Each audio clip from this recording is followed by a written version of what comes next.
How many times have we all run into this problem where you want to interview for a position or you're applying for a job and it says X amount of years required, but it's an entry-level job, so how do you get experience if nobody will hire you? It literally makes no sense, and it can be extremely frustrating and make you want to just throw in the towel. Now, there are ways to gain real-world working experience. Let me preface this by saying I don't believe that anybody should ever work for free. I think you should know your worth and you should charge accordingly. But that being said, when you're first starting out, or anytime really, there are ways that you can strategically use your time and talents in exchange for something more valuable than money, and that's experience. Experience is huge when you're first starting out, but you get to make the call on what you work on. As a rule of thumb, for me, if somebody asks me to do something for free, I will almost always say no. But I will pick and choose which projects I will do pro bono. There's a subtle difference, and you get to make that call.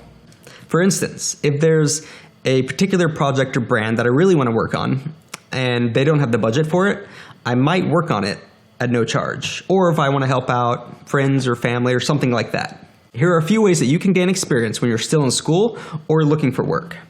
Start by looking for unpaid internships. If you can find a paid one, great, but typically they're unpaid. And depending on the company, this could be an amazing opportunity to be able to work on a real brand in a real world setting that's going to be insanely valuable to you. Remember, the goal right now is to gain experience, to build your portfolio. The money will come later. Another great way to gain real-world experience is to reach out to nonprofit or charitable organizations.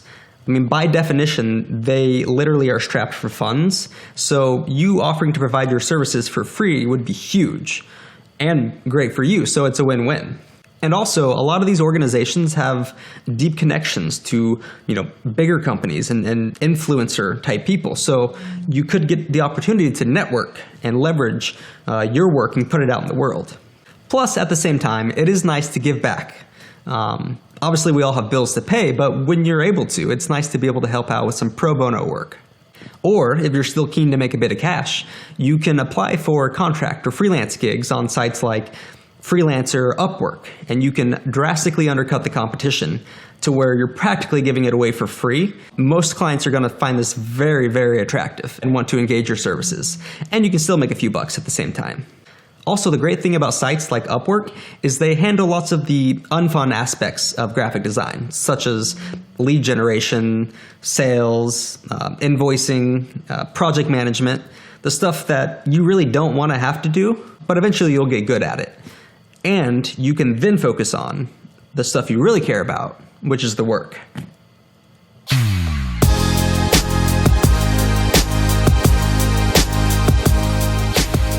Speaking of the work, that brings me to my next point, and it's probably one of the most important things we can cover, is the importance of having a solid body of work, and I mean a quality portfolio.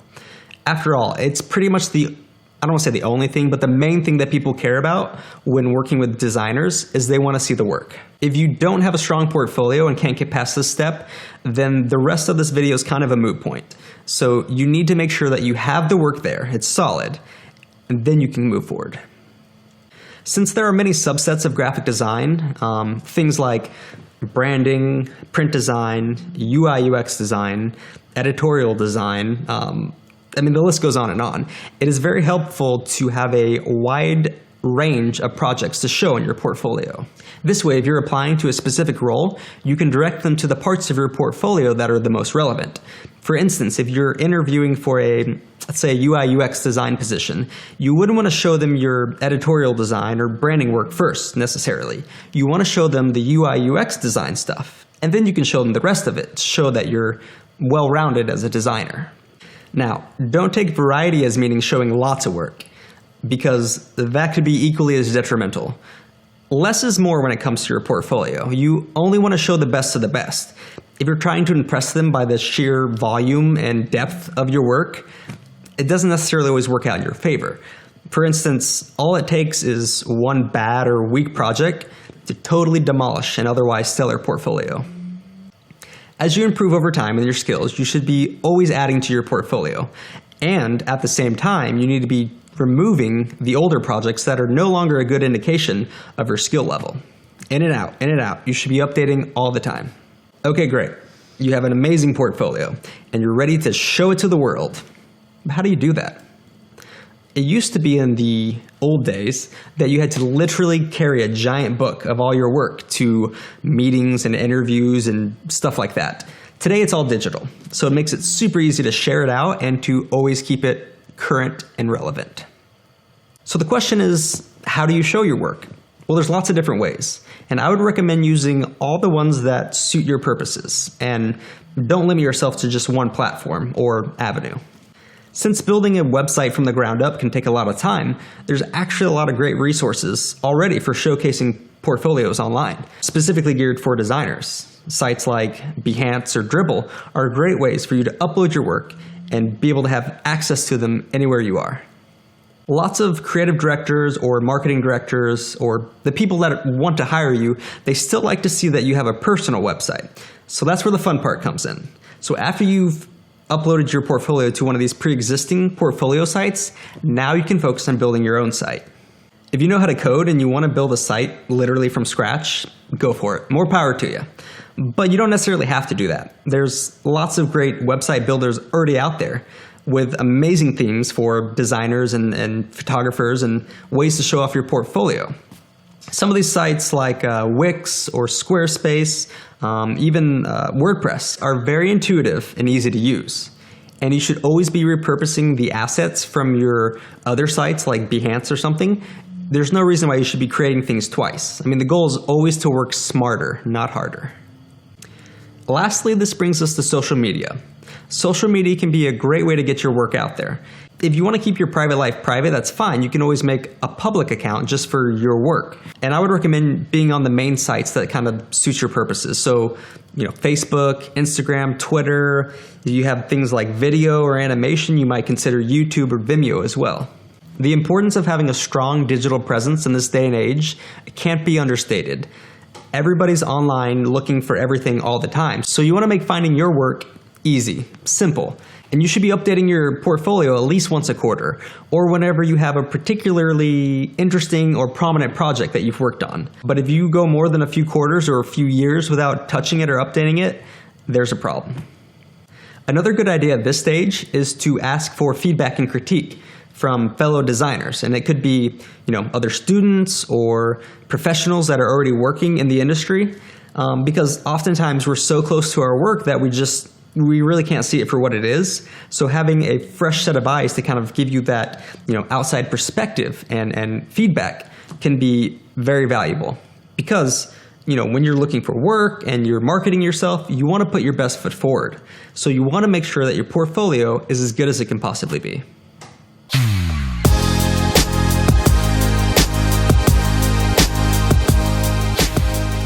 Now that you have a solid design portfolio, the next thing that you need to create is a visual, clean, and unique resume. And if you go to open up Microsoft Word to do this, you've already failed. Because, you're a designer for God's sake, so the layout of your resume is just as important as the portfolio itself. Now, that doesn't mean that you need to go overboard and have some kind of crazy elaborate, infographic way to show your resume. That's great and all, but save that for your portfolio. The resume is still a document of sorts, so it needs to be easy to read, easy to digest, visually eye-catching, but clean and concise. Develop a nice color palette. Show strong use of typography and clean layout skills. It should have some flair to it, just don't go nuts. Feel free to use some simple icons or a photo of yourself if done tastefully. Remember, the goal is to stand out from the other hundreds of resumes that these people are looking at. So it's a fine balance of being clean, concise, but also memorable and unique.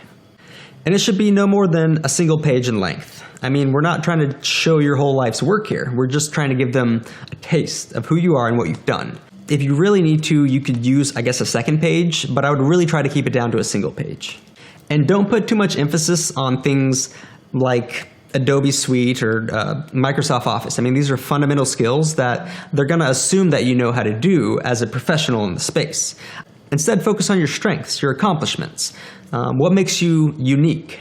The people that want to hire you or do business with you, they want to know how you think. They want to know how you problem solve and how you provide solutions. They also want to know what your creative process looks like. And always be honest and straightforward.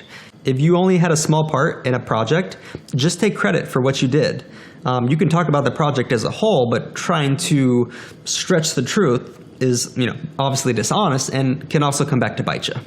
Talk about results. Business owners or decision makers, they don't really want graphic design or accounting or marketing or any of these other functions of business. What they really want is results. So you need to connect the dots and show them how you can make an impact.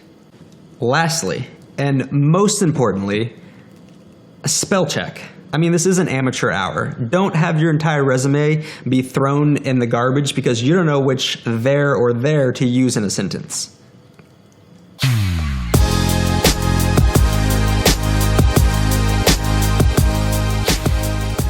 Just as branding is as critical and important to these large brands and companies, it's equally as important for you, your personal brand. We all have a personal brand, whether we realize it or not. From the clothes we wear, to the way we speak, the things we do, we're all projecting an image out into the world. Are you the hipster, indie, Cali-based, long hair surfer guy? Or are you the, NYC-based, high fashion, always keeping up with the latest trends kind of person? Or maybe you're the down-to-earth, thick glasses wearing, whiskey sipping Midwestern person. Whatever it is, we all have it and you should own it. Be proud of who you are. Aside from your visual style, how you position yourself as a graphic designer can also be hugely advantageous for you. What I mean by this is, okay, sure, you're a graphic designer, but maybe you specialize in, we'll use UI UX design again. You can play up that part of your personality and your experience. I always like to say that I'm a graphic designer specializing in branding and storytelling solutions. So find out what that niche is for you and kind of work that to your advantage. This isn't to paint you into a corner or to limit yourself. It's just to better help define yourself in the mind of your audience. Otherwise, the term graphic designer can seem a little bit vague and nondescript. Now comes the part that most people are very uncomfortable with, especially graphic designers. And this is talking about yourself. At some point, you're going to have to do it, whether it's on the phone, in person on an interview, or even after you've been hired. You have to talk about yourself. So the more that you can be comfortable with that, and be confident and just assured in who you are, the better it will be. I'm not saying be arrogant or entitled. That's not at all what I'm saying. But just, know your worth, talk accordingly, and confident. Be confident. It can help to talk about your accomplishments in your work in an objective way. Instead of saying, I did this or I blah, blah, blah, you might try saying we, or just talk about the work itself. Especially if it was a team initiative, then definitely use we because it shows that you're a team player. You're humble, but you know that you contributed to the project. Now, that being said, if you truly did something, solo or was entirely on you, don't shy away from saying, I created a logo for this company and the results were blah, blah, blah, blah, blah. But if you're uncomfortable saying that, then you can always try the objective route. Talking about your work objectively helps to take yourself out of the equation to where you feel like you're not bragging or just going on and on about how great you are. Let's face it, there are enough self-entitled asshats in the creative industry in the world, and you don't need to add to the population.